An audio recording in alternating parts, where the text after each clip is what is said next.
It helps me. What's your clap?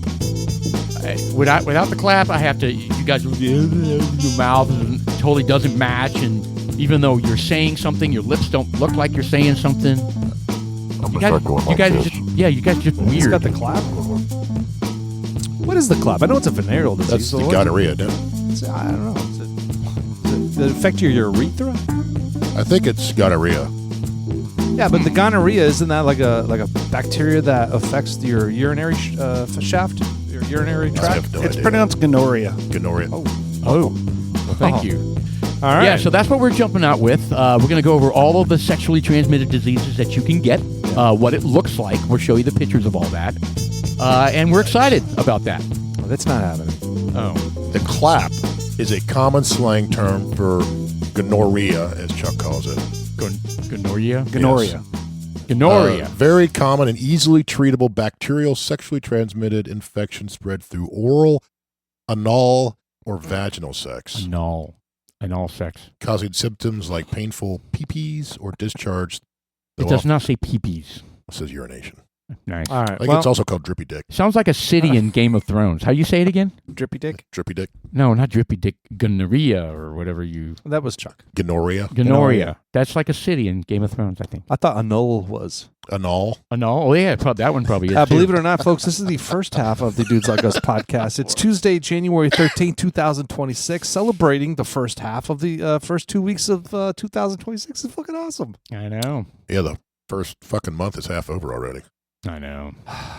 Yeah, well, you know what? God bless. We're just getting older. Older and older. Chip away. Thanks, Chuck. Mr. Producer over there. Dudes Like Us, I'm Sean. I'm Paul. And I'm Jeff. And we need I need to get amped. I did a little extra pour, but it was really small, thinking it was going to work. I don't know. Maybe it's work. Maybe it's I'm tired. You know. Did you have to go to the office today? I You said did. Tuesdays and Wednesdays are your office days? Tuesdays and Wednesdays are the office day.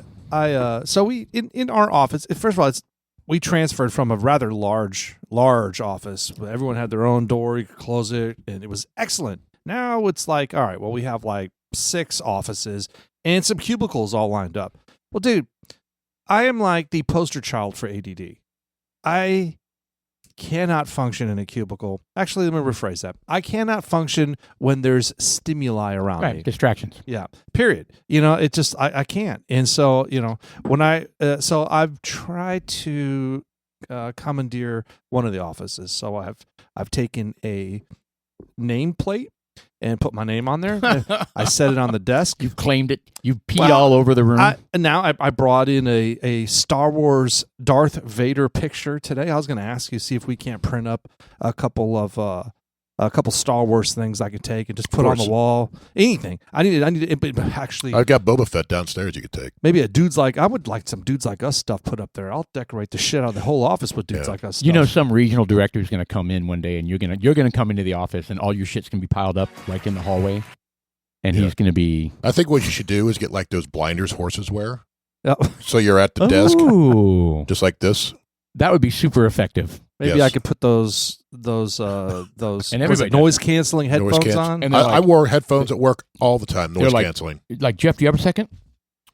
Well, yeah, we didn't even have cubes. It was a complete 100% open concept. So you're at a desk and you're staring at 15 people, and they're all having conversations and talking. So I wore noise canceling headphones all day and listened to radio unless I needed to talk to somebody or had a phone call. You didn't even have cubes. You had bullpens. Correct. Okay. Jeez. You know the problem with that for me personally, because I'm a barnyard animal, is you shit. I fart. Look, you fart and snort and gurgle. There were a couple times where I got stuck in the cube area, you know, and I had gas and I was holding it in, and it got to the point where it made me uncomfortable.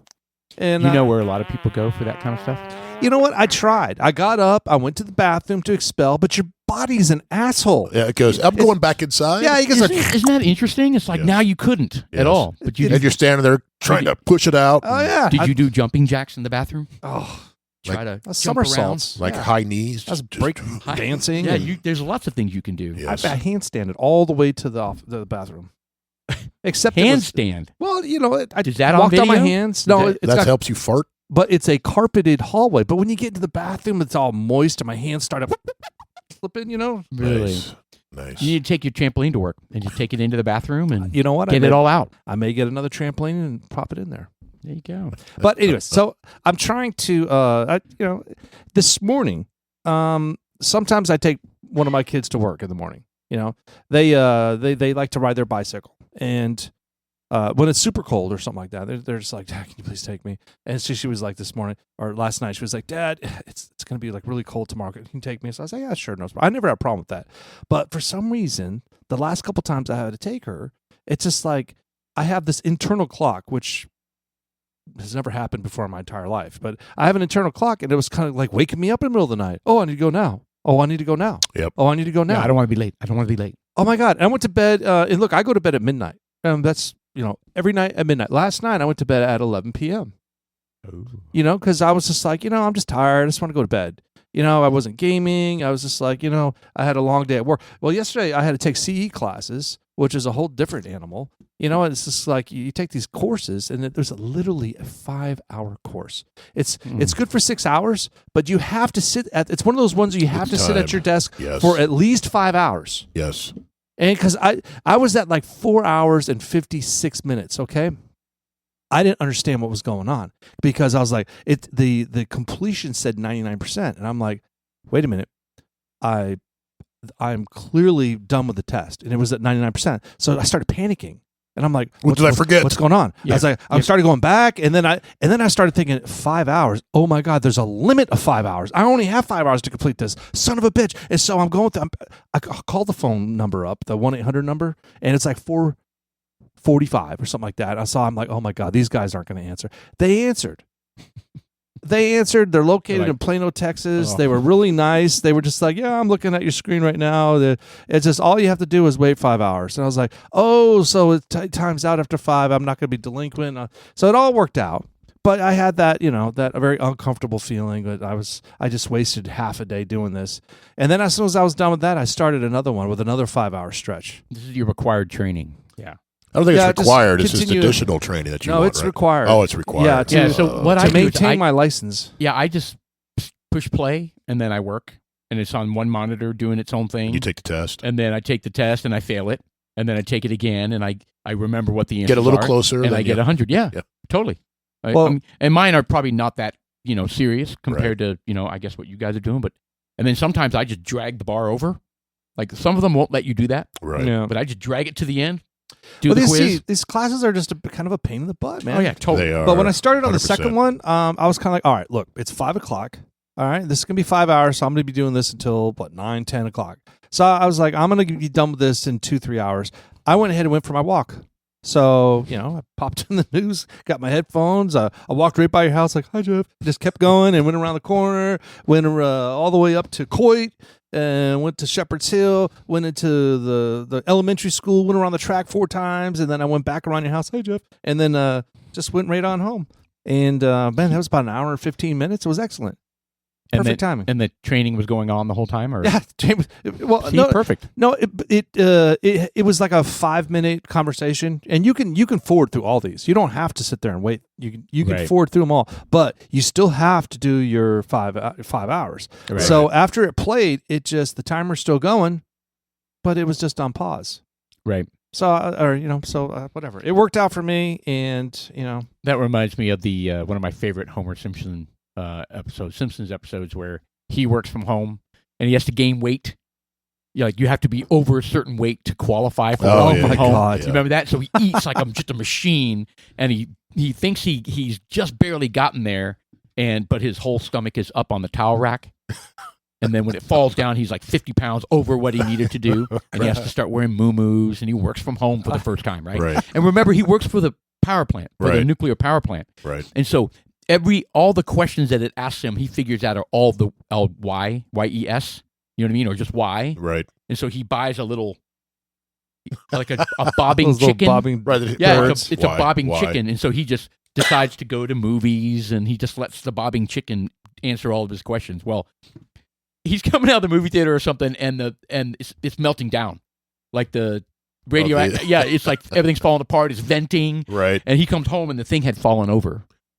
and not was doing the yes. Oh. Anyway, it's so funny. He's wearing muumuus, and I think it's that's a great episode. there is a subculture of people that work from home who do that. Oh, absolutely. Who game the system, and I think those folks have ruined it for a lot of folks who have the potential to work remote. And I think there's a expectation now to work remote as much as possible. That during COVID, we did it, especially the new kids that are coming in. Yep. Who that's all they've done. So now they're like, yeah, I was reading a subreddit, and she was pissed off that this new job that she was going to get requires 5 days in the office. Right.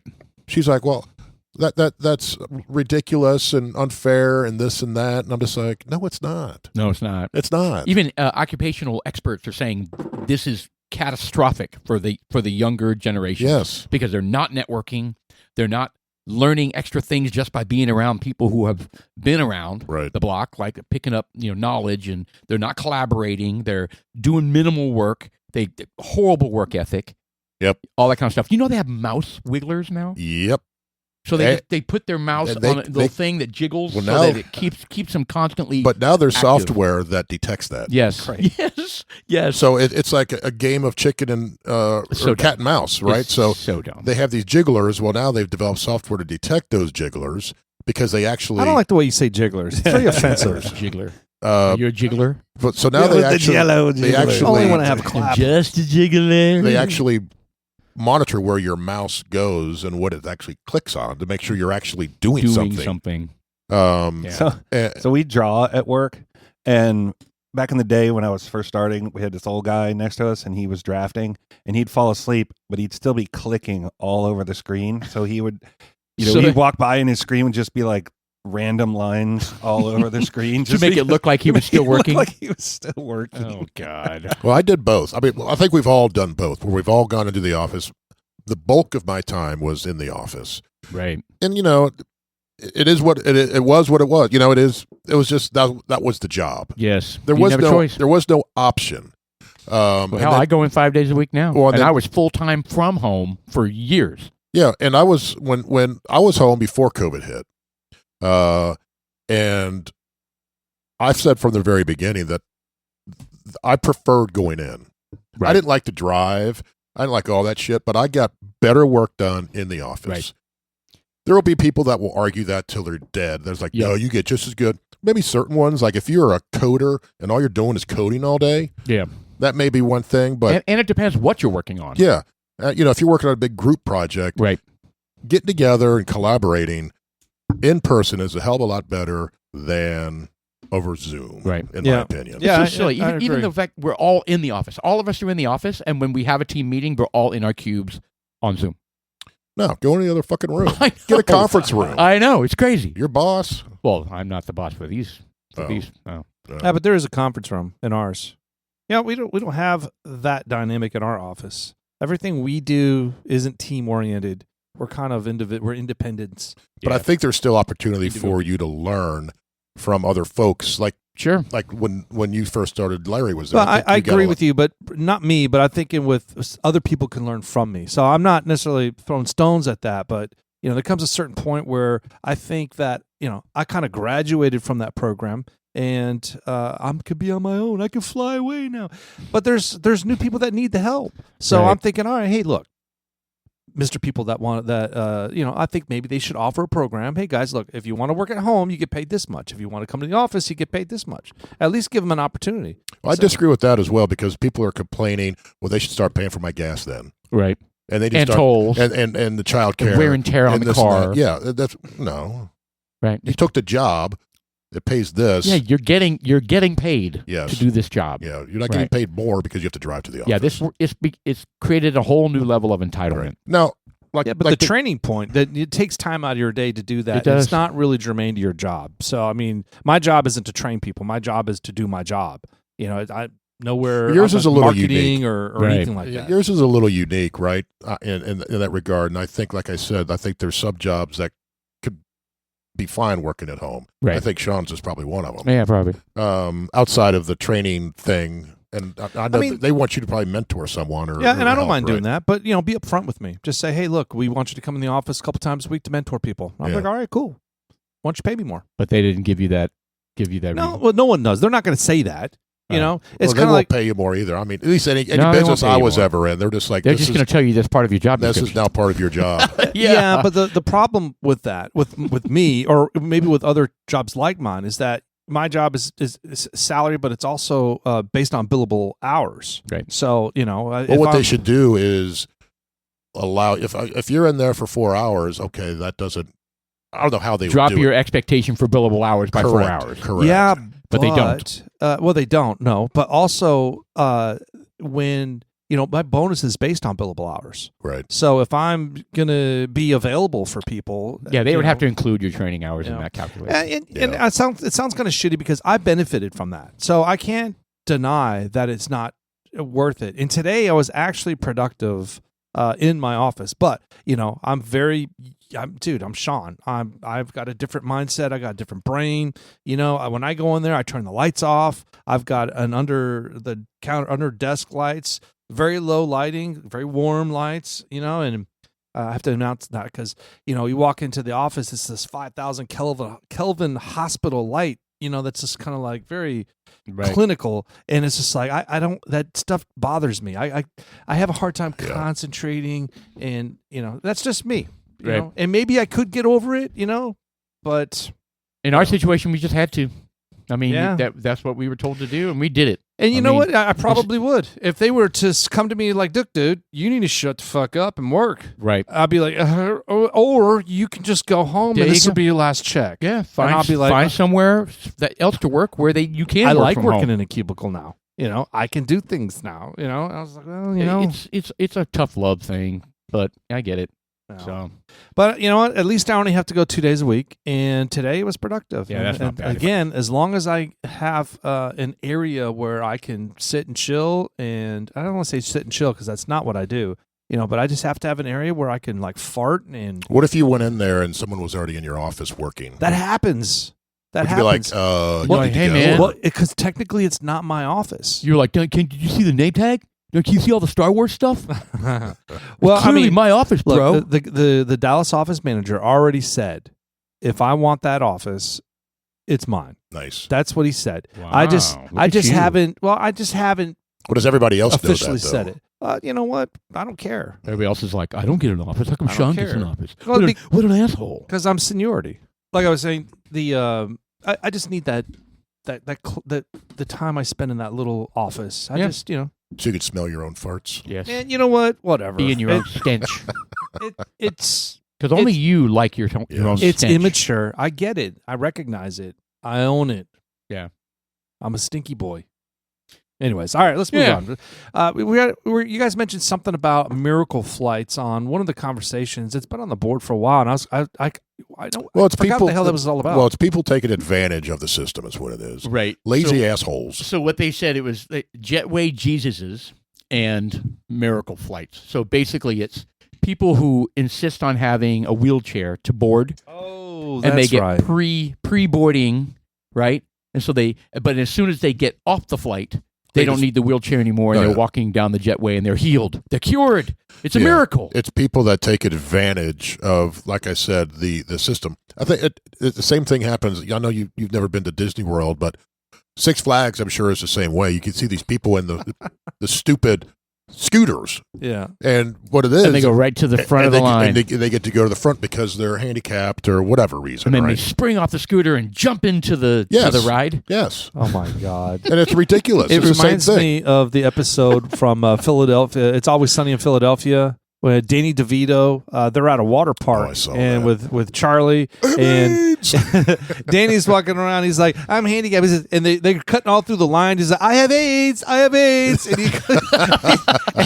and people are all looking at him like, "What?" He's like, "I have AIDS." Danny's over the top. Well, then he went down and got cut up, and he was bleeding everywhere. Well, hold on. Let's give a little context to that. But so Charlie and Danny and what's his name? Frank.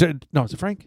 Yeah, Charlie and Frank are going through the water park, and there's a new ride that's about to open, but it's not quite open yet. Right. And Charlie's kind of like, fuck it. He's got the high voice. We can go in there anyways. We can check it out. Let's go. Yeah, fuck those guys, Charlie. We can go in there and do this. We don't need their permission. It's open, right? So they climb all the way to the top, and it's ready to roll, but there's no water on there. So there's no lubricant, to ease the friction there. Oh. So and you see Danny coming down the slide, and you hear this. And you see him, he's like, oh, and he lands in the water. There's like a pool of blood that's kind of like forming everywhere, and the kids are like, oh, what is that? Is that blood? And Frank comes out of the water, Danny DeVito, and they're like, oh my God, that's the dude that has AIDS. Everybody out of the water. God. Yes. It's Always Sunny in Philadelphia. I freaking love that show. Yeah, I need to take it back up. I struggled with the first season. But I want to resume it because I think it got better as it went along. Yeah, I think I watched maybe an episode, but yeah, maybe that's something I need to pick up. It is tough. I'm telling you, when I first watched it, I was kind of like, "What the heck is this?" And then it had a slow start, huh? Oh, it did. The first season, it's like a little camcorder almost. Yeah, it's exactly right, man. And they took something and just made it fun. They're kind of like South Park, where they did everything. They dropped the N-word. Yeah, no, nothing was off limits. They were just like, come on, man, we're equal opportunists, man. We're just going to go after everybody on there.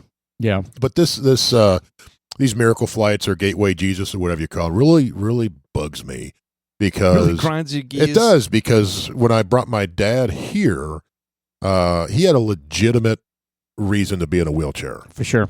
And as did my parents, yeah. And he was behind, I don't know, 6-7 people. All in wheelchairs? Yeah, well, yes. Wow. And they all look fine. Well, not all of them, but a couple of them did. Did you walk up and down and go, what's wrong with you? I did. What's wrong with you? What ails you, sir? I was like, I'm paralyzed. Okay, you're good then. Excuse me, sir. Can you hand me that bottle opener so I can open this beer? But that bugs me for that reason alone. It's not like I did a lot with my dad, but that one time it kind of bugged. And I noticed folks then taking advantage of doing it then. So I mean, is it any different than the handicap signs at the gym or? But hold on, or at grocery stores? Let's back up a little bit. So the Miracle Flight, the people are faking an ailment so they can get on the flight first. Is this like preferred seating, like or first come first serve? They just want to get in there so they can put their bag up top. It's all about their boarding group, like on Southwest. The boarding group will be before the A-list customers. Everybody else, they get to go get on the plane first. The whole thing about getting on a plane these days is luggage space above. Right. And everybody tries to get on as early as they can to make sure they have space for their carry-on. Right. And they have these people who, what do they call them? Gate leeches or something like that, who will try to get on earlier. Because you have these groups 1 through 9 typically, right? Yeah. Right. And you have these people that are in group 7, 8, 9 who will try to sneak up into group 3 and 4. Well, the airlines have finally beeps at them. Well, the airlines have finally put a stop to it. At least some of them have, where it goes beep and it calls them out. Before it never did that, and they'll say, "No, this is not your group. Go to the back." Yeah, American does that. Every flight, somebody gets sent back. Yep. They have to do the walk of shame. Oh yeah, it's beautiful. It's beautiful. It is. Shame.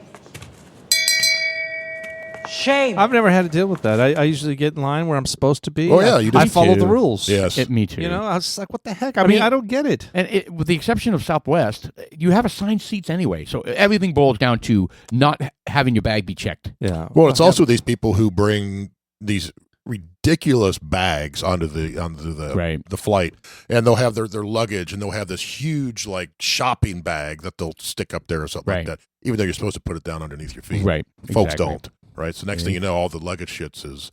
I'll check my bag at the gate. I have no problem with that. Man, I come in and I've got like satchels around my jacket, and I'm loaded. I look like the Pillsbury Doughboy. I mean, I can go in there, Allah Akbar, and people are like, oh my God, this is happening. I don't recommend you do that. I wouldn't do that. Yeah, I would. I don't think that would end well. It's just you get to the handicap parking. What's hard is someone could look extremely healthy, and you're thinking, why do they have a handicap? Well, it may be legitimate. They give handicap parking for heart reasons. Oh yeah, right. Yep. So you could have a heart problem, but you could look completely healthy and you walk just fine and everything. And you're thinking, well, why the fuck do they have a handicap spot? Right. So Kim has that. So not heart problems, but she has a handicap placard. Right. And I only use it when she's around. I'm like, hey, do you want to park up front, or do you feel okay to to walk? Yeah, you don't want to walk across an entire it's always up parking front. lot. Yeah, it's always up front, but it's always in my truck. available to use. So we can use it whenever you drive to happy hour. Yeah, or if like we go to the Cowboy Stadium, That's front row, baby. So you're part of the Miracle Flight? Right. Yeah, Miracle Drive, Miracle Walk. I can't say we're not guilty of that. So it's hard to call people out. Oh yeah, you don't want to do that. You don't want to, unless you know for a fact that there's nothing wrong with them. I don't know how you know unless you actually know them. Tough to know. But sometimes though, I'll be at the gym. It'll be early playing basketball or whatever, and I'll see somebody zoom up and back into the handicap spot. Do they have the placard and everything? Get out, yeah, to work out in the gym, and they've got the placard, and they're they look fit. They're wearing tight gym clothes. There's no limping. There's no cane. There's no walker. There's no nothing, and they walk their way right up into the gym and ask them and go. Nah, I'm not going to do that. But I'm kind of like, I'm just thinking, really? I mean, I think I would call the non-emergency number for the local police department, and I'd be like, hey, look, sometimes these guys need to be called out. Now, am I a Karen because I do that? It's not worth it. Yep. Okay, but am I a Karen for doing that? You're a Jessica now. Yeah. I don't know. Is that a new? I don't know if I would ever do that, but it's. No, I never would. Again, because you never know. You never know. Yeah, they might have a situation where they have narcolepsy. And they just they're walking into the gym and they fall over onto the ground, right? Yeah, they're assholes for doing it. There are definitely some assholes. I went to I was somewhere, a Kroger or something, and some guy gets out of his car, and he was a black guy, and it was in a Chrysler 300, and he gets out of the car and he's looking perfectly fine, and I looked at him, and he looked at me and says, I get it. I know. It's like, but I assure you, I can't walk from all the way over there. I can make it from here to the store, but once I get there. Your look made him feel guilty, yeah. Huh? Wow. And you didn't say a word? I didn't say a word. Did you stand there with your arms crossed in the middle? No, I just looked at him. Shame. Oh, my God. You walk fine, mister. Did he get in a cart? No, he didn't. But whatever. He made a point to say something, and I was just kind of like, I don't care. It's your own consciousness telling you that something is wrong here. I think what I'll do is if I have that situation where somebody has a tag and I use it and I get out of the car and people look at me, I'll immediately drop to the ground and start crawling into the just go. I can take 2 steps and I have to crawl, and I'll be like, help me. Heavens to Murgatroyd. Pick him up, will you? I think another thing that I find kind of, I don't know if it's funny, but I notice when I go to the gym, I park out because there's not very many spots, but I'll see cars going up and down the aisles looking for the close spot. I'm thinking, you're going into the gym to work out. You can't walk another 30 feet to get to the gym. Why don't you add 80 more steps to your step tracker? It's your warm-up before you go into the gym. People are weird about parking. Just parking in general. I see people willing to sit there and wait for probably minutes, which is a long time. And you go park out and you walk by and you look at them. Yeah, I do. And they're still sitting there. Yes. And somebody's slowly, it'll be like a little old lady putting her groceries into the back of the car. And they're just sitting there waiting with their blinker on. And there's spots not that, probably 40 feet away? Yep. I mean, but in general, people are kind of weird about parking. People are weird. I mean, when I go to work, I'm very, I love, people are creatures of habit. So, I love to go to the same park. My parking spot that I pick out where I'm at work is not even close to the door. It's around the frickin' corner. I have to walk twice as far. But I don't care. It's a nice, relaxed spot. Nobody's there. No one's around the car. Right. It's under a tree. It's nice and shaded. Nice. Yeah, that works. Yeah, that's what I do. And I drive that big truck, so I'm just used to, I can't park close. I'm going to be out in North Dallas 40. So I park out far. I'm just like, I need the exercise. You need the space, yeah. Yeah, I need the space and the sun. Speaking of your truck, we gotta figure out we gotta time it to go to 1845. I don't know what we got going on this morning, Saturday morning. Do we have anything going on Saturday morning? Potentially BPA food. Okay. Remember you've helped the last few years? Yeah, it's always a nice big. I need to find out if that's actually happening. Yeah. I have an all-weekend excursion. I'm having to rent a trailer, drive all the way down to Bryan, pick up my brother, drive all the way to Houston, load up the refrigerator, the washer dryer, some TVs, a chair, drive it all the way back to Peter's house, spend the night, and then in the morning on Sunday, drive all the way back and unload all that shit. Is that all Valid stuff? Yeah. What does he want to do with it? He just needs it out of the house, and it's a nice refrigerator, so we'll take one of those. And Dylan wants the washer dryer, so we'll do that. Okay. So some extra Alan doesn't TVs. Want to try to get it down there. No. Oh, no. He doesn't want to keep it. He just no. He's He's like, hey, you can have it all. I'm going to just throw it out or let the people whoever buys the house keep it. So, right. Okay. So I'm doing that. That's my all weekend excursion. Yeah. So I'm out. Well, the 1845 deal is cool because June Pettit from the 1845 Distillery. Shout out to the 1845 Distillery. Fantastic folks. We are not drinking their stuff. We drank its stuff last week. Double oak. Yeah, the double oak, man, it's fantastic. Yeah. God bless, I love that stuff.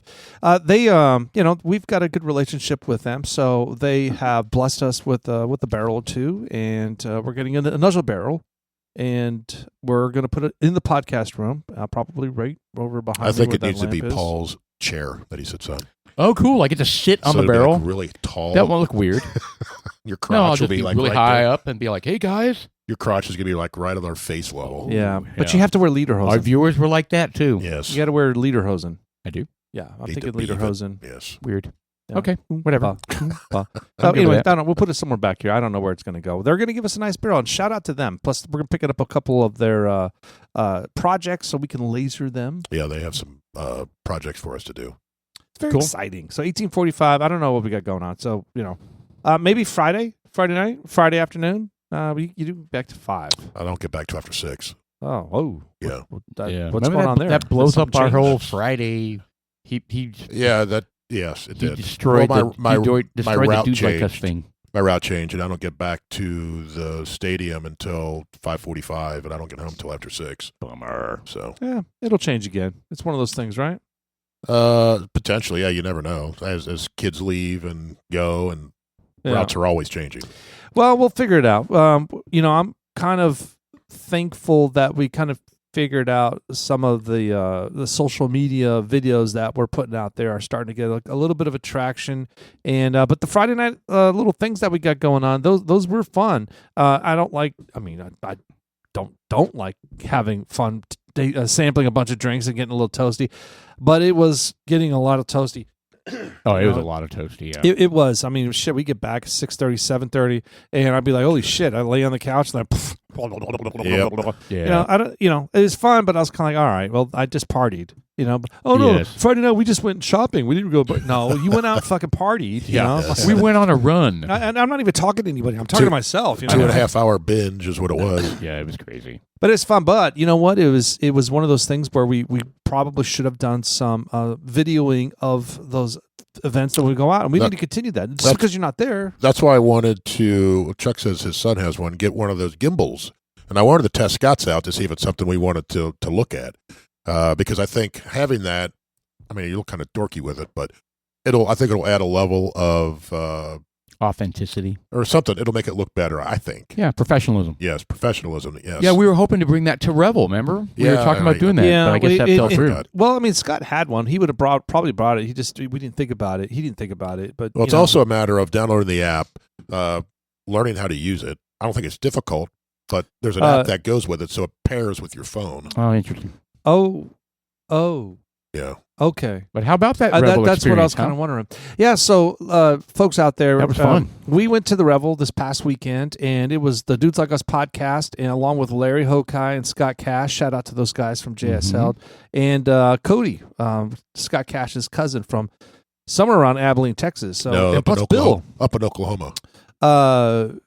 Okay. He's from up in Oklahoma, I thought. Yeah, he's a cool guy. He was at Abilene for his son's... Oh, is that what it was?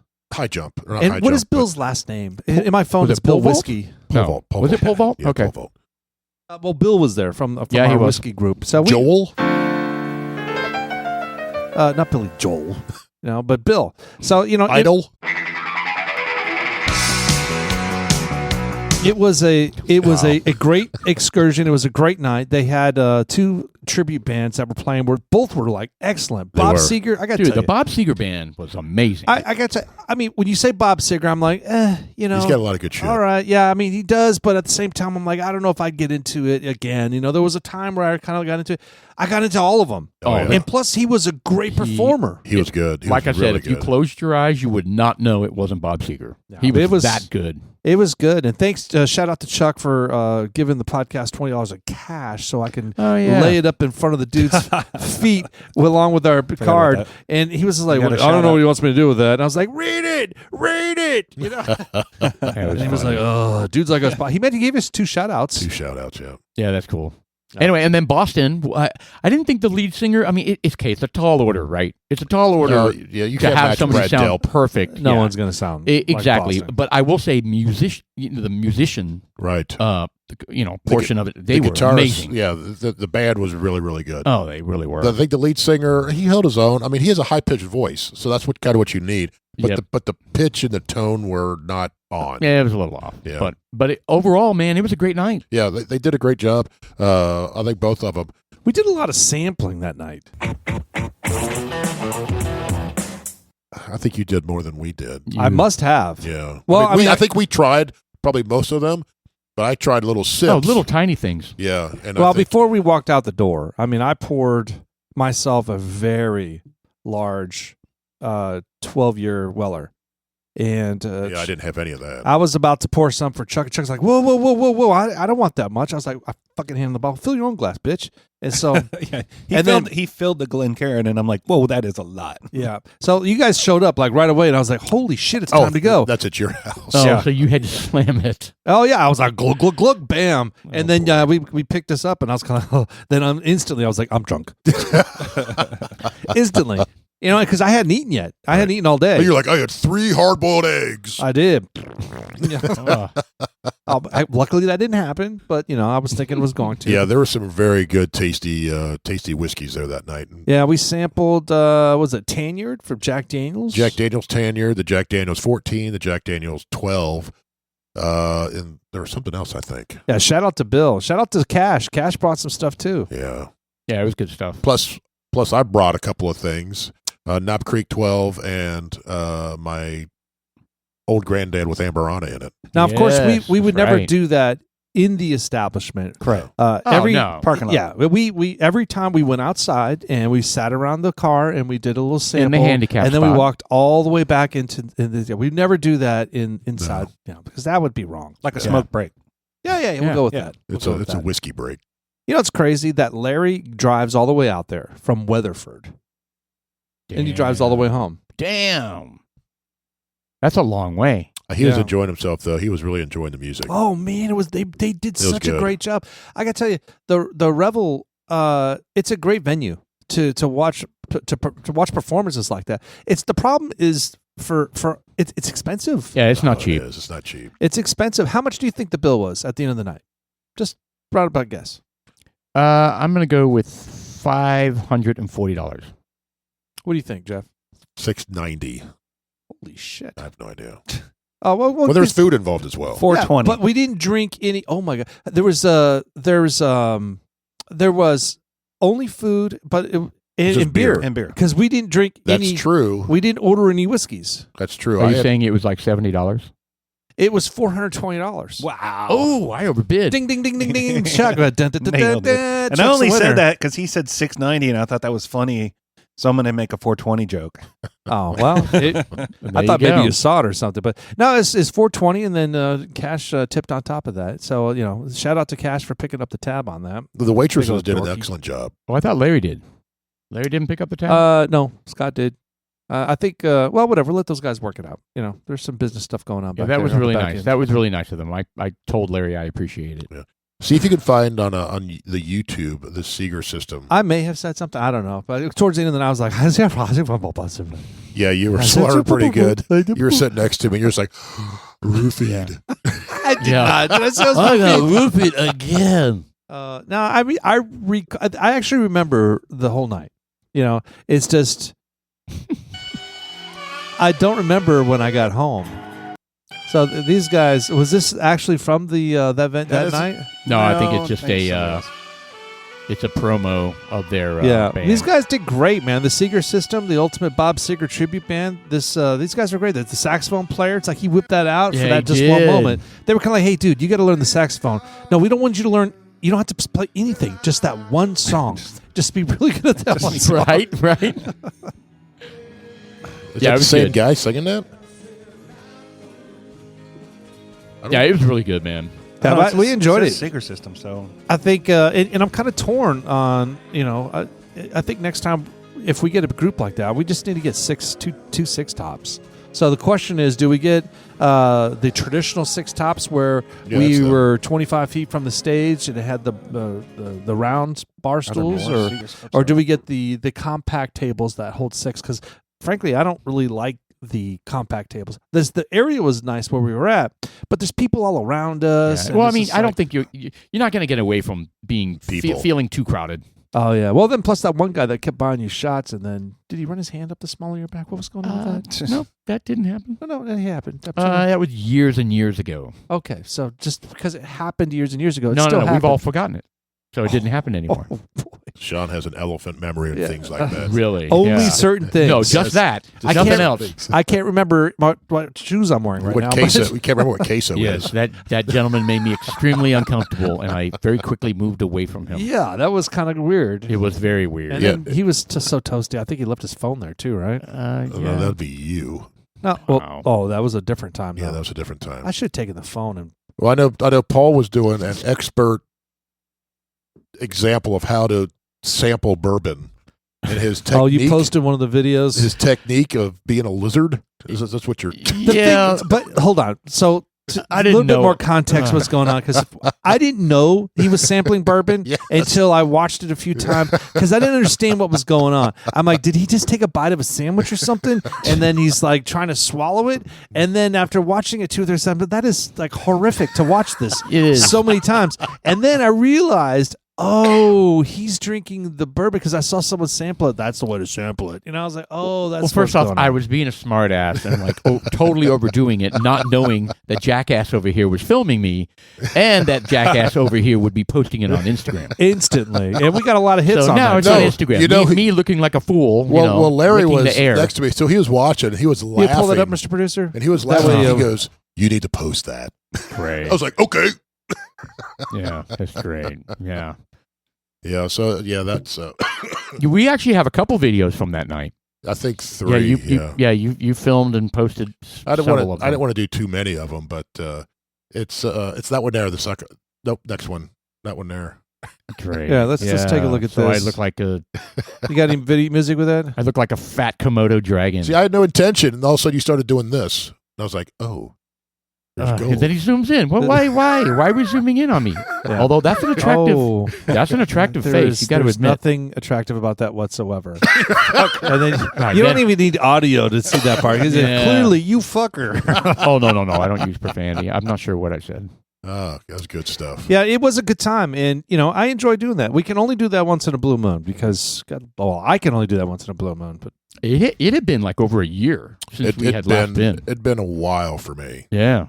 So. Yeah, and the tickets were extraordinarily expensive. They were $39. I don't understand why. I mean, they were very good bands, but $50 a pop. I don't get it, man. Those are cover bands, and you're spending $20 a pop to see a cover band. But I think unless they were expensive bands to get. But I that's it. I think they're landing pretty respectable cover bands, and that's why they're able to give them, a chunk of change. Well, they were good.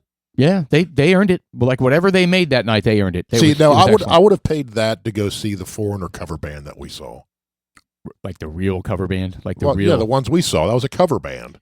There was zero people from Foreigner. I know, but they are at least. Well, how much did we actually pay? $100. And they're at least all legends in their own right. It's not like they're like people off the street that are being in a cover band. They're officially the. But you know what? You have to at least acknowledge that those are some of the Foreigner. There were legends in that band. From where? Yeah, they're a tribute band. You knew who they all were. No, I didn't. He played for Toto. Oh, he played for Kansas. Oh, he played for blah, blah, blah, blah, blah. No, I think they're all session players. They're all session players. They were very good. They sounded great. I had a problem with zero people from the original Foreigner being in it for $100. I totally get that. Yeah. Yeah. So. Well, they really need to relabel it the tribute band. I mean, where do you draw the line? Yeah. What makes you guys the Foreigner band if there's not a single member that's from that original band? What is the other band that's similar to that? Like the Guess Who? The Guess Who's probably in the Guinness Book of World Records that has the most players that have transitioned in and out of that place. Oh, really? Yeah. So how many would you say makes it where you can say they're authentic? 1, 2? And does it have to be the lead singer? What if the keyboardist is the original and none of the other ones are? Like Mick Jones needs to be in it, or like Lou Gramm. Right, I get it. Or the guitarist or something like that. What about Styx? Like, they had two originals, right? Did they? No, they have at least three. At least three? Yeah, they have Tommy Shaw, the tall guitarist. Super tall guy, drummer. Yeah. I think maybe, I don't know about the bassist. But the singer has been with Styx longer than Dennis DeYoung did. Right. So, and he was entertaining. Yeah, he was. He was great. He was good. Was that the piano player? With wearing the white pants, shaking his ass. Yeah, he was a bit What much. is up with that? He was over the top. Had that piano that was like doing circles, and he was just like, "Dude, are you on coke?" Or he was writhing all over the place, and I was like, I would love to have that much energy. How old is he? In the 70s? I don't know. I have no idea how old he is. But he had energy. I'll give you that. Tons of energy. Definitely. I don't want to say he was all coked up because I'm not saying that at all. But he had a tremendous amount of energy, and the girls that were sitting in front of us were frolicking all over him, and they were young. And I was kind of like, "Damn!" I need white leather pants. Is what you're thinking? I was not thinking that. Yeah. I thought that was your. Are statement. you sure? No, I'm 100%. I just heard Jeff say that. Jeff said, he needs. So you never thought, I want to be that guy. I want to wear those white leather pants. I want the red leather ones just like Loverboy. Loverboy. Ooh. You think you could still fit in those? No. Are there any other questions? Or? That's a quick no. Yeah, there's like the fastest no I could get out. No. Right. So these are all the people that have been or are in Foreigner? In Foreigner, yeah. And it's like a rolling cast. I mean, yeah, there's some ones but I think that top row is the original, isn't it? Well, some of them, Bruce Watson's been there since 2011. Oh. That Kelly, I can't see it. Kelly Hansen, he's the singer now, isn't he? He's good.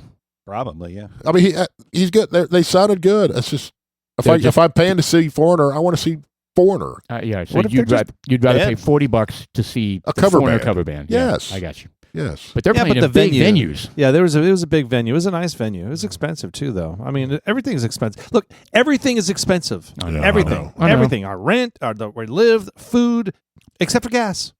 Gas isn't expensive. Bourbon's coming down. Yeah, well, it's because they have to. It's because it's. They're actually getting murdered by the tariffs. The last, bourbon's not getting murdered by tariffs. Yeah, they are. How are they getting murdered by tariffs? First off, they lost all of Canada. Okay, well, so and that was huge. That doesn't impact our pricing. Yeah, tariffs don't impact. Jim Beam has stopped production. Oh, I know, but how does that impact my bottle of Jim Beam? Well, I'm just saying everything's made here in the U.S. The tariffs are really, really hurting. The Supreme Court was supposed to weigh in on the tariffs this week. Today, the Supreme Court was weighing in on the transgender whole thing, and which, in my opinion, is absolutely a waste of time. Yeah, it should be simple. It should be 9-0, and it's an absolute waste of time. It won't be 9-0. Males are males, females are females. Oh, but it should be. It should be 100%. It's going to be split exactly like all the other ones are split. Conservatives and liberals. all these social bullshit things. Did you see? I guess one of the justices, was it Amy Coney Barrett?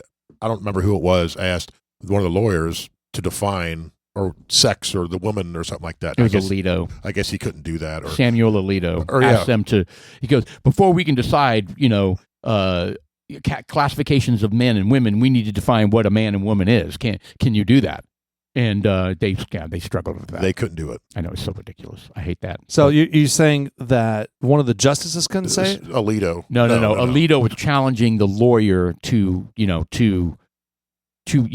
come up with the definition of male and female so that they could move forward with debating whether or not classifications were. Which are you talking about? The Michael Hurst lawyer? Because he was the guy that was promoting getting the transgender shit out. So was there another lawyer that was representing the left? Yes. It was okay. 100%. Yeah, it was a lawyer on the left. So the Ketanji Brown Jackson, in my opinion, she's a fruitcake. She was the one that couldn't define a woman when she went through the Senate. Absolutely bizarre. I don't even know how the hell she made it. That is, I know how because the Dems had the votes and they were going to get her in regardless.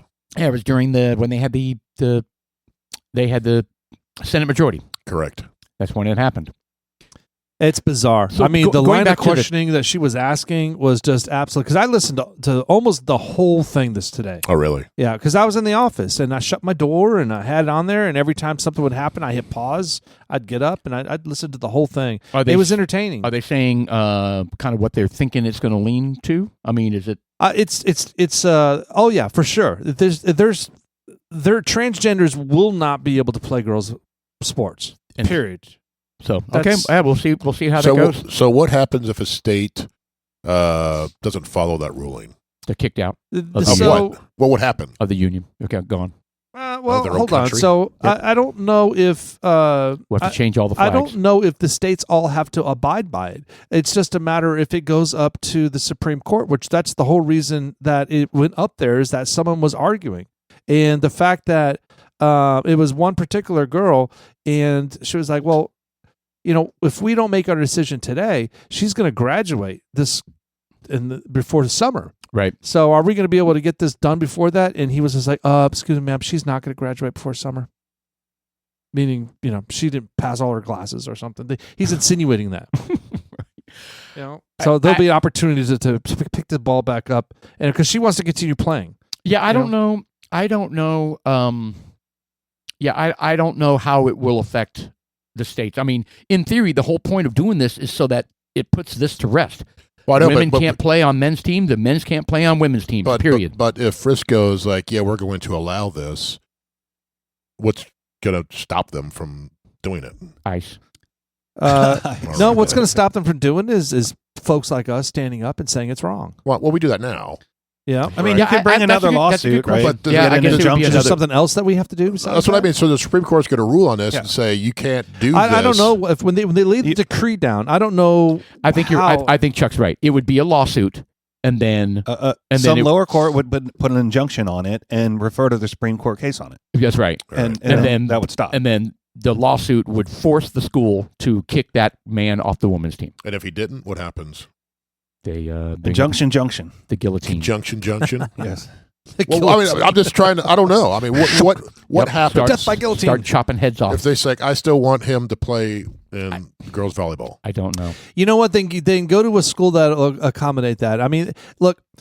No, I get that. They're saying misogyny, and it's like, dude, look, it's not misogyny because girls can play in guy sports. If you're that good, then jump on in there and play. In fact, there are certain age brackets where that could happen. It's just, I don't know, man. It pisses me off. I agree with that. You 100%. I want to know that there is hard stop for this happening, and I want to know what this is. What I'm asking is what's the mechanism to stop it from happening? Why don't you email the Supreme Court? Alito? Yeah. Hey, Sam. I think once they make their final once they make their final decisions, that's going to be it. So will people contest it? Yeah, they'll still send it to court, but what's going to happen? The Supreme Court's the final word. It is, but they could still contest it, but it won't get past a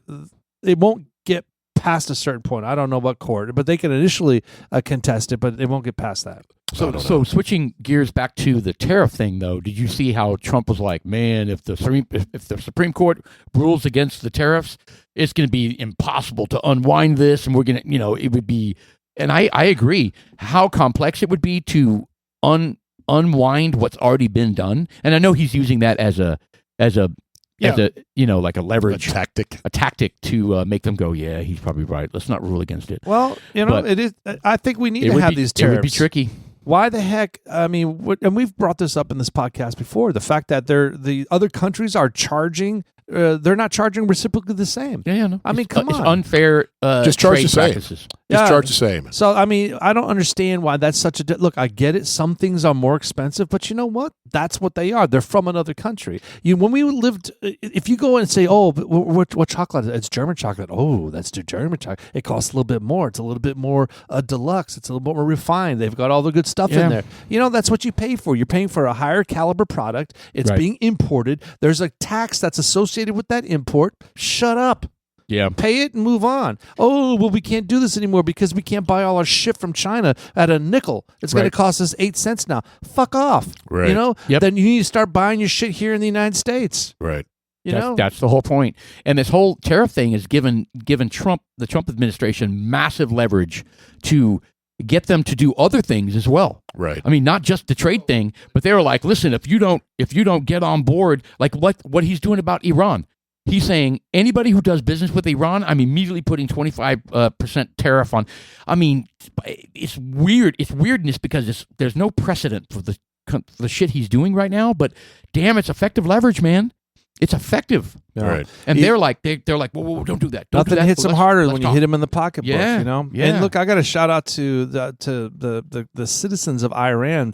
There's turmoil over there. Oh man. And in the midst of that turmoil, there's a person that they're about to execute by hanging. Apparently, they have killed up to 12,000 people so far, and I do believe that Trump is going to pull the trigger on doing some sort of some military action. Man, that's a tough call, man. That's another Afghanistan thing. I don't know if I want to get involved in that because he'll just bomb a bunch of places. He'll take out every military site he can think of. Strategic locations, and he'll pound them hard. Kind of like that Venezuelan thing. Good Lord. Did you hear the stories about that? I mean, not just what had happened, but the way they did it with all the drones, and they had LiDAR. Yep. Is that called LiDAR, the sound? No, not LiDAR. It's a form of it because it was a sound thing that kind of blasted out of them and made their nose bleed and shit. Well, yes. LiDAR is what you use with your iPad, right? Oh, yeah. What is it called? It's it was some shockwave shit. It was sound is what it was. Yeah, it was crazy. Yeah, and made them all sick, puke, and shit themselves. And that incapacitated them. And that person, that eyewitness, was like, "Man, do not screw around with the United States because they have some serious shit." Well, he said that they came down. He goes, it's LRAD. LRAD. He's never seen someone outfitted like that. He goes, they were so fast in shooting that he thought they were shooting 300 rounds a second. Yeah. Well, you know what? Skill and technique, dude. It was bad. And training.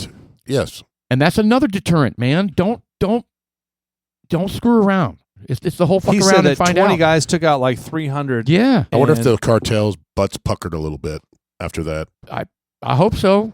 Should be our overwhelming force. Don't ever screw with the United States or don't ever screw with things that the United States cares about because we will destroy you. That's what they need to include. It's a deterrent. The LRAD. I'm looking up at the screen Mr. Producer put up there. The LRAD acoustics. They need to have those attached to every vehicle where there's an ice event going on. Can you imagine clearing out? That would break up anybody. It would break up everybody. You could shoot that thing down the street and it'll go a couple hundred yards. It'll disperse everybody. Did everyone shitting everywhere? Well, the problem is... I mean, not to that point, maybe. I don't know. How do you... I mean, I guess if you have a large crowd that's gathered, like hundreds of people, and you just kind of point it to them. But if it's just like these people are following ice around and they're in neighborhoods and there's like people walking around like... So how are they going to pick and choose who to shoot it at? Hey man, look, if you're in the middle of the street, oh yeah, I get it. Then you know what? You're susceptible of getting smacked by the LiDAR acoustic sound wave, and it is what it is. I'm okay with it. People get out of the way, and you know what? It doesn't kill them. And they make them so that you can have controlled bursts. I think they're very directional as well. Oh, they're absolutely directional. I mean, I could shoot it. They could shoot it at 10 degrees, and people at 15 won't get hit with it. Right. So it's these very directional. These protesters in Minneapolis are creating off the frickin' hook. Extremely dangerous situations. Oh, yeah. We already saw it happen, right? The one lady gets shot in the head, right? Crazy. Did she get shot in the head? Yeah, she did. She lurched forward and bumped the officer, and he instinctively shot at her, and shot her in the head. I'm kind of taking Greg Gutfeld's thing on this. I'm not going to comment on. We're not the investigators. No, we can have an opinion, but we don't know. They're going to investigate it. It's not our place to say he did this, she did that, right? Or whether it was justified or not. Correct. I mean, what I see, it looks like she was hitting it, but it's almost like that meme where it says you see the green dress or you see the blue dress, right? It's almost like that where these liberals are like, oh, she was clearly just kind of you're going to see whatever you want to see, doing a 30-point turn to try to get out of there. No, whereas we are seeing her rushing and flooring it to try to hit him. He got out of the way and shot. Right. Now but There are a lot of people that have different opinions on it, but I mean, I've got mine. I've seen some memes where they're clearly she gunned it and it hit him, and they were like his foot slid, so it wasn't sliding because he stepped. It was he slid because the car hit him. So I don't know, man. I know I know she's dead. And yeah, you know what? And that's the thing that sucks. It's like I don't want somebody like that to be shot, but she clearly put herself in harm's way. Well, the only good thing that came out of it, we realized that white lives matter now. Right. All right, so we've got here we go. we're trying something a little bit different, man. Yeah, this is. I want to have a shout out to Sandra, a lady I work with. Bought this, and she loved the bottle. And she got it for hilarious. Well, it is a wonderful looking bottle. Yeah, it's beautiful. And she bought it for her husband, but her husband doesn't drink this, so he's like, I won't drink it. So she knew that we drink whiskey, so she brought it in. She goes, I just want the bottle back, and it's Johnnie Walker Blue Label. This is the Texas edition. Yeah, it's Texas. They got a little rodeo cowboy. It says "I Heart Texas" in the stands. Longhorns on the side. Keep Walking Ranch. I mean, it's pretty cool. It's got like sceneries. It's got the west portion of Texas because it's got the windmills, wind farms, and the iron or the oil rigs. It's cool. And the blue bonnets. Cool. And the blue bonnets. Yeah. So I got to tell you, first out of the bottle, I got to tell you when you take the bottle, it has a wonderful sound. I know it sounds crazy, but just the sound itself. Look, I'm going to open this up. I mean, that is a fantastic sound. And when you put it back in, it's like, I mean, look, you get a lot of bottles. You could probably recreate that sound with a number of things that we probably don't want to talk about. But sticking my thumb. Well, you know what? It doesn't matter. But right there, when you open the bottle, right before we're pouring it out there, you get that wonderful sound because it kind of like sets the tone. Okay, well, what are we getting? Because a lot of these whiskeys that you get, you kind of like, doesn't do that. You know, it's got a plastic cork. You know, it's just like, oh, it's a twist cap. You know, no, this one has a nice cork. It pops out. It's a heavy one. It's Johnnie Walker. It's Blue Label. And it's 80 proof. It's 80 proof. It is super easy. It is very nice. Yeah, it is extremely tasty. This is my first Johnnie Walker. I know this is. I don't think it's their highest, but it's. I think it's mid. This was about $230, $250 for this bottle. Amazing. That'd be tough for me to ever spend something like that. Yeah. Well, the Johnnie Walker Blue, I think $200 and something on a bottle like this. Yeah. 80 proof. No way. Never do it. I mean, a lot of people do. A lot of people like the Johnnie Walker. It tastes great. I mean, it comes in a family, you know, because when I was bartending younger, you know, you had Red Label. Red Label was supposed to be the starter. You know, the Red Label, I'll take Red and Coke. And then Black Label was like, I'll take Black and Soda. And then they had the green. It was titanium or hold on, platinum. Maybe it was platinum. You know, platinum was kind of like, oh my God, that's good. And then the Blue Label came out. I was like, oh, well, I stopped drinking it after that point. But that was a long time ago. That was my early 20s. Right. So there is a slightly smoky finish. A little bit. Slightly. And now is that peated? Does that mean it's peated or is it just basically a smoky finish? I don't know. I'm a Scotch noob, so. Me too. I don't know too much about Scotch. We're gonna have to start getting into this. Based on what the Google says, as far as the taste, key characteristics, smoothness known for, it's exceptionally smooth, which it is. Yes. It has the traditional single malt taste, which we've tasted in some of the Texas single malts, which are fantastic. It does have that spice, smoke from the initial sweetness, complex layers. They unfold after every tiny little sip. I'm kind of curious. When you drink that stuff, does it affect your taste? It cleanses the palate for me. I'm sure it does impact it some. A blend of rare, hand-selected whiskeys from exceptional, and sometimes this is a blend? Yeah, it's a blend. So this is a blend. Okay. A blended Scotch whiskey. Look. It gets better with every sip. Yeah, it's good. It is really good. And the problem is, it's good. It's really good, and it's only 80 proof. And to me, that is crushable. Yeah. To Paul's point, I don't know if I'd spend $250 on this bottle. You can get it for 170, 150. Or even still, I don't know if I don't know what to compare it to as far as scotches, so I don't know how it compares. to other scotches out there that may be just as good for half the price. I don't know. But this particular one, it's a commemorative one, and it's got some wonderful artwork on there. Yeah. And I don't blame her for wanting that back. What's she going to do with it? Put a plant in it? Yes, she said she was going to put a plant in it. Very or flowers or something. it's beautiful. Yeah. All right, let's rate it. Maybe we ought to have it lasered, put our Dudes Like Us podcast drink on there. That'd be kind of funny. She'd love that. Just burn all those blues, like sand all that off. No. We'll take it to an engraver, have him engrave it. I think that'd be kind of cool. I don't think she'd like that. She would not like that. Or maybe she would. I don't know. I doubt it. So again, I mean, comparing this to some other single malts, I don't know if we can do that. I'm going to compare it to like the Balcones single malts. Okay, the and even the Wolves. In my opinion, I think those are punchier, have more depth and taste.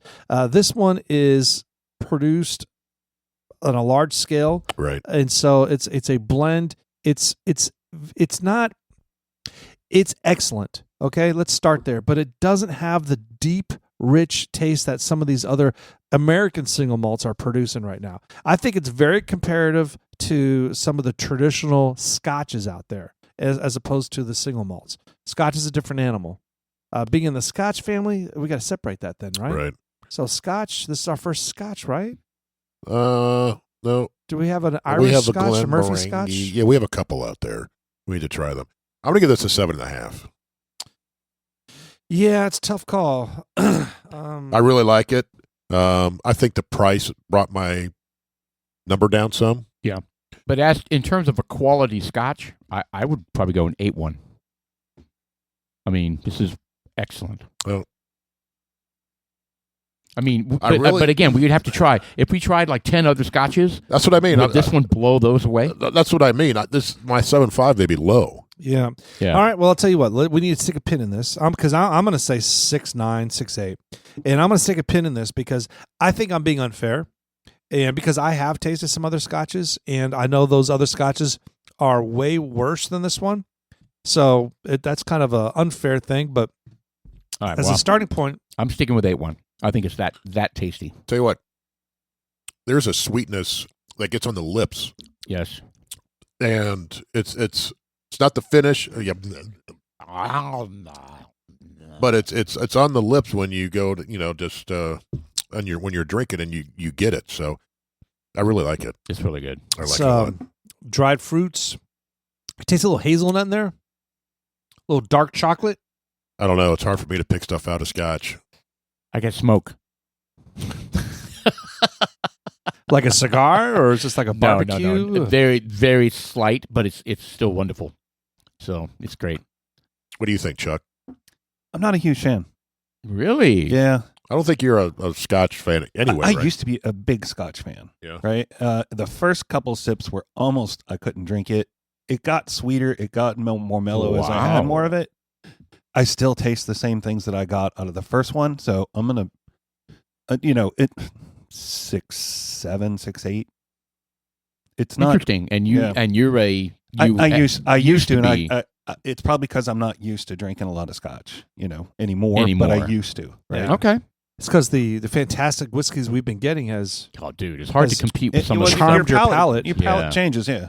Oh yeah. Especially lately, we've been trying all these crazy ones since all these Can buddies are letting us share. Can you find out how many bottles they made of this? Because we have bottle 6,977. I think they said 10,000. No, they chose one barrel out of 10,000 to make this with. Oh. So they specifically selected it for this blend. But you said 6,000 barrels, 6,000 bottles? Well, it says bottle number 6977, unless that stands for something other than the strict number. Well, you know what? Then maybe that is, and maybe their barrel is not a barrel. Maybe it's a cask. Those big old metal ones. Put Texas on there. It has to be a limited release. It has to be. Yeah. I don't know. I'm thinking at least. It says, while other Blue Label limited releases have very low counts, i.e. 100 bottles, the Texas edition focuses on design, variety, rather than extreme scarcity. So who knows? I don't know. Yeah, this doesn't really say. No, it doesn't. All right, so AI said Johnnie Walker Blue Label Texas Edition offers a mellow, rounded with a dry smoke, raisins sweetness, transitioning by velvety palate, vanillas, honey, rose petals, zesty orange, hazelnut, dark chocolate, finishing long and rich with a signature Johnnie Walker smokiness, capturing the spirit of Texas in its rare blend. This is the 2023 bottle. It's definitely enjoyable. Yeah, I enjoy it. I didn't know what to expect. Glad we have it. Yeah, I didn't know what to expect. I know Johnnie Walker Blue. A lot of people want that, but again, I haven't had a lot. Yeah. This is the first Johnnie Walker I've ever had. I wouldn't dump $250 on it, but who knows? Maybe after we drink a couple dozen different scotches. Real quick, Chuck, can you scroll back down? Keep going. No, on the other way. At the top of this one. Oh, I guess you moved away from it. It had 4 bottles that were all part of this Texas. Oh, so different designs. There, right there. I think those are just the 4 it's the same bottle? Yeah, okay. It's just a landscape. All right, tell your friend to buy all the varieties so that she can have all the bottles, and then we'll drink them for her. Yeah. Can you do that? It's the same bottle. No, but I think there are other designs. No, there's the train. No, okay. That's the picture you're looking at. But what I just read is that they're focusing on making different design bottles. Oh, yes. This is the Texas one, and there may be like a Australian one or something. Yes. I see what you mean. Yes, that's what I meant. So have her buy all of those, and we'll drink them for her. All right. Excellent. Cool. Anything else? I think we're good. Shout out to anybody? What's her name again? Sandra. Thank you, Sandra. Thank you very much, Sandra. Woo! Great tasting scotch. Yes. The Johnnie Walker Blue Label. Try this out. I got some left here. I'll make a video short of that, of us thanking her and send it to her. You had like 8 pours. Yeah, what the hell, man? You're on a bad trend of just kind of over-pouring the rare shit. I poured just a little bit more. It wasn't even an ounce. Oh, boy. I need to add this to Only Drams. No, there's no barcode. Must be on the box. First half of the Dudes Like Us podcast, January 13th, Tuesday. Dudes Like Us. I'm Sean. I'm Paul. And I'm Jeff.